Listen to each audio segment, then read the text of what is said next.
We sort of have a phantom coalition now, to be frank about it. We're advertising 30-something nations.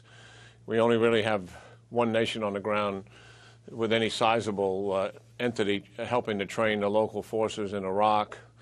And we have about 3 or 4 nations who are providing airstrikes. And in Syria, there's just a couple who are doing that.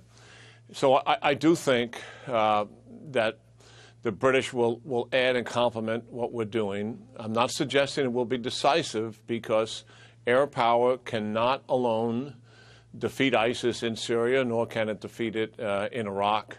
But nonetheless, I do think it's important that the Brits make this commitment, that they add to this coalition. And the other thing is, I'd hope your Prime Minister, because I think he has his head in the game much more than our President does, frankly. And I would hope that he would challenge our President on what our strategy is, and is it working, and what can we do to make it more effective. Do you think it would go some way if the British Parliament were to vote for this action to restore the damaged credibility following the previous vote on bombing in Syria? Well, I don't think, first of all, I'm not involved in your politics, and mine is challenging enough just to be an observer.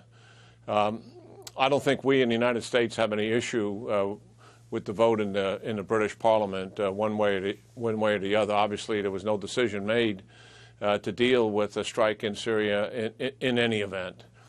So it wasn't a case of the United States sort of going it alone. But I mean, what in front of us here is ISIS. They are expanding.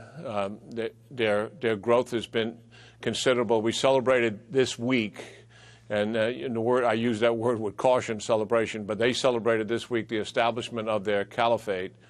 And in that 1 year's time, they've expanded in Syria. It's still their headquarters. It's still where they recruit and train 1,000 new recruits a month, I may add. It's what our intelligence services are reporting. They have about the same amount of territory in Iraq that they had a year ago, and they now have expanded, as we are painfully aware of, as you're discussing on the show, into Tunisia, into Libya, Yemen, Saudi Arabia, Egyptian Sinai, Afghanistan, and also Algeria. This is pretty significant, what has taken place in that year's time. And they're going to continue this expansion and growth unless we put together a strategy to do something about it. And in your view, militarily, what would that strategy require? Well, first of all, you'd have to recognize that Syria is their main effort. Syria means everything to them. There's no invasion in Iraq without Syria.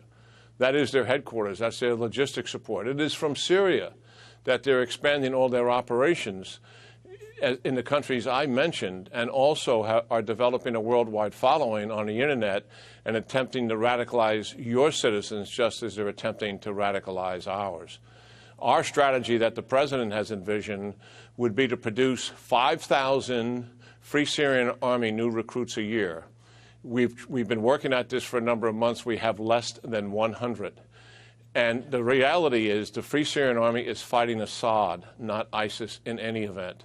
So this strategy will take years to unfold, and at best, it will not be decisive in defeating ISIS in Syria. So what we're actually telling ourselves is, because of a lack of a strategy to deal with ISIS in Syria, this barbarism that we've just seen so horrifically displayed in multiple countries on Friday is going to continue. Make no mistake about it.